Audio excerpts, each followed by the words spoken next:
जय माता दी। ओम नमो नारायण। आज हम कार्तिक मास के महात्म की जो कथा चल रही है उसके चौथे अध्याय का श्रवण करेंगे, जिसके श्रवण मात्र से भगवान विष्णु की हमें विशेष कृपा मिलेगी।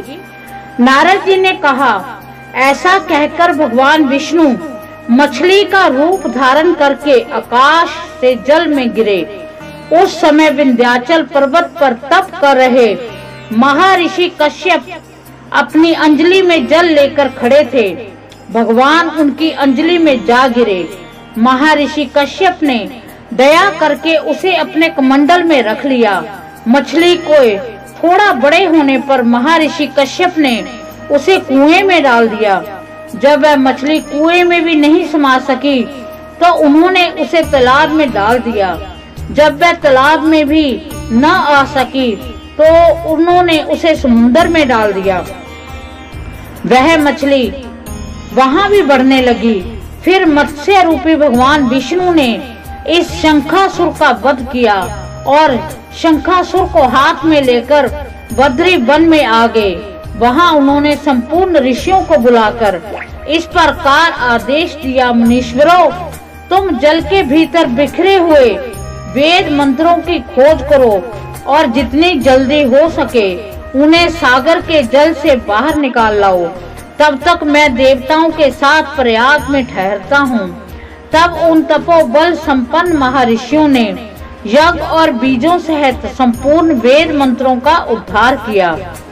उनमें जिससे जितने मंत्र जिस ऋषि ने उपलब्ध किए वही उन बीज मंत्रों का उस दिन से ऋषि माना जाने लगा।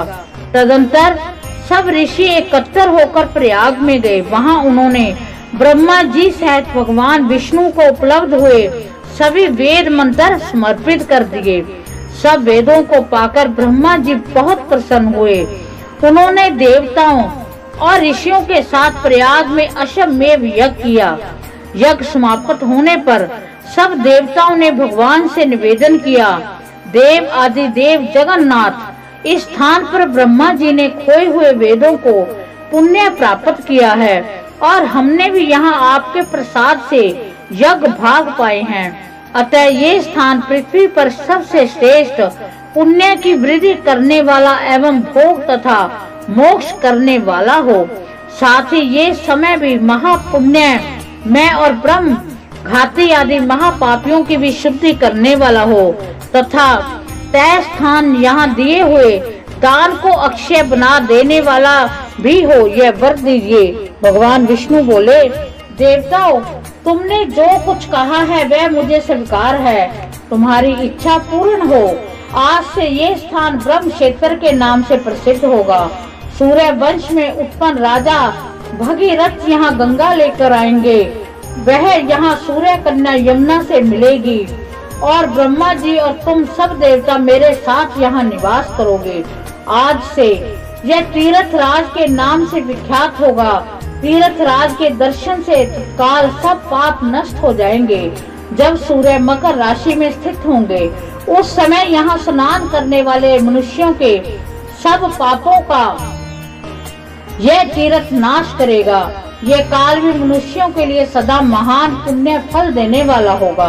माघ के सूर्य के मकर राशि में स्थित होने पर यहाँ स्नान करने से सालोक्य आदि फल प्राप्त होंगे। देव आदि देव भगवान विष्णु देवताओं से ऐसा कहकर ब्रह्मा जी के साथ वही अंतर ध्यान हो गए। तत्पश्चात इंद्र आदि देवता भी अपने अंश से प्रयाग में रहते हुए वहां से अंतर ध्यान हो गए। जो मनुष्य इस कार्तिक मास के चौथे अध्याय को सुनता है और उसके साथ तुलसी जी के जड़ के समीप श्री हरि का पूजन करता है, वह इस लोक में संपूर्ण भोगों को उपभोग करके अंत में वैकुंठ धाम को जाता है। इस प्रकार भगवान विष्णु की विशेष कृपा हेतु कार्तिक मास के महात्म्य का चौथा अध्याय का समापन होता है।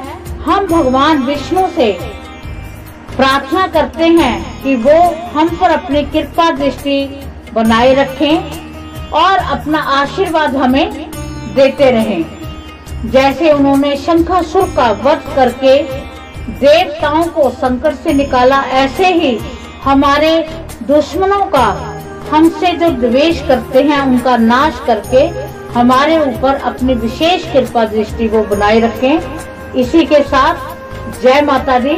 ओम नमो नारायण।